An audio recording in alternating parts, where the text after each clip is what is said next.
Indonesia dikenal dunia akan kekayaan sumber daya hutan, pesisir, dan laut yang mengandung keanekaragaman hayati yang bernilai strategis. Hutan Indonesia tidak hanya berfungsi sebagai paru-paru dunia yang mampu menyerap emisi karbon, tetapi juga kawasan perlindungan berbagai jenis tumbuhan obat-obatan dan pencegahan bencana alam seperti banjir dan kekeringan. Sementara kawasan mangrove di pesisir Indonesia merupakan benteng pertahanan terbaik dari adanya abrasi dan menyediakan ruang untuk pemijahan udang, kepiting, dan jenis-jenis ikan tertentu. Serta, Laut Indonesia merupakan gudang penyediaan berbagai jenis ikan. Namun, seringkali sumber daya hutan, pesisir, dan laut kita hanya dipandang sebagai sumber ekonomi jangka pendek, sehingga terus mengalami eksploitasi yang berlebihan yang mengakibatkan berkurangnya tutupan hutan dan kerusakan lingkungan hidup di wilayah pesisir dan laut. Situasi ini membutuhkan upaya yang serius dari semua level pemerintahan untuk mengatasi persoalan tersebut. Paradigma mengejar pendapatan ekonomi dalam jangka pendek dengan menguras sumber daya alam dan mengorbankan kestabilan ekologi harus diubah ke arah pembangunan yang berkelanjutan. Salah satunya adalah pentingnya pemerintah menyediakan skema insentif anggaran kepada pemerintah daerah yang berkinerja baik dalam pengelolaan lingkungan hidup dan menjaga hutan dan laut sesuai dengan kewenangannya. Saat ini, sejumlah organisasi masyarakat sipil di Indonesia yang tergabung dalam Koalisi Masyarakat Sipil untuk Pendanaan Perlindungan Lingkungan Hidup menginisiasi skema transfer anggaran nasional berbasis ekologi atau disebut TANI. TANI merupakan skema pemberian insentif anggaran dari pemerintah pusat kepada pemerintah daerah atas komitmen dan kinerjanya dalam melindungi hutan, laut, dan lingkungan hidup di wilayahnya.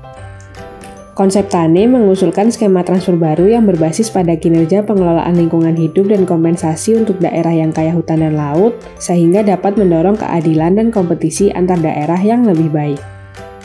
Dalam usulannya, masyarakat sipil mendorong penerapan TANI melalui mekanisme dana insentif daerah atau DID dan dana alokasi khusus atau DAK pada bidang lingkungan hidup dan kehutanan serta bidang yang terkait, misalnya bidang kelautan dan pertanian. Melalui dana insentif daerah atau DID, TANI diusulkan dengan menambahkan skema insentif baru untuk bidang lingkungan hidup dan kehutanan yang saat ini masih terbatas pada insentif untuk pengelolaan persampahan.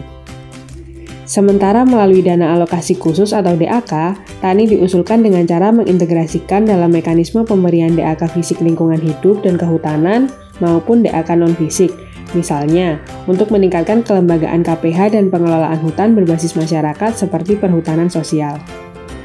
Selain melalui DID dan DAK, TANI diusulkan melalui skema dana pelindungan lingkungan atau DPL yang pernah disampaikan oleh Menteri Keuangan Ibu Sri Mulyani dalam suatu event di Jakarta pada awal Agustus 2019.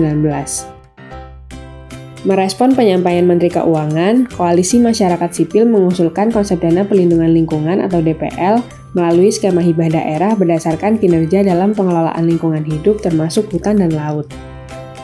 Hibah DPL dikembangkan dengan menggunakan indikator kinerja dan kompensasi atas luas hutan dan laut yang dilindungi dalam wilayah pemerintah daerah yang bersangkutan. Indikator kinerja TANI melalui DID, DAK LHK, dan DPL hibah daerah yang diusulkan bisa menggunakan indikator dari data yang tersedia di pemerintah, misalnya perubahan indeks kualitas lingkungan hidup, perubahan tutupan lahan dan padang lamun, maupun indikator lainnya yang mudah diukur oleh pemerintah pusat seperti proporsi anggaran daerah untuk fungsi lingkungan hidup dan kebijakan daerah yang pro terhadap lingkungan hidup dan kehutanan. Dari hasil asesmen atas indikator kinerja setiap daerah, kemudian akan dihasilkan indeks kinerja TANI per daerah yang nantinya menjadi dasar perhitungan atau penentuan daerah yang layak diusulkan menerima dana dari mekanisme DID, DAK, ataupun DPL hibah daerah serta besarannya. Dana TANI yang ditransfer ke daerah nantinya bisa bersifat spesifik grant atau block grant mengikuti jenis transfernya. Dorongan konsep TANI ini sebagai pelengkap skema sebelumnya yang telah diadopsi oleh pemerintah provinsi melalui transfer anggaran provinsi berbasis ekologi atau yang disebut dengan TAPE di Kalimantan Utara dan transfer anggaran kabupaten berbasis ekologi atau TAKE yang sudah diterapkan di Kabupaten Jayapura dan Kabupaten Nunukan. Penerapan TANI sangat memungkinkan baik dari sisi regulasi maupun alokasi anggarannya. Hanya saja, dibutuhkan komitmen yang kuat dari berbagai pihak untuk menerapkan konsep ini khususnya KLHK, Kementerian Keuangan, dan kementerian terkait lainnya, serta DPR yang mampu mendorong reformasi tata kelola lingkungan hidup di Indonesia yang lebih baik.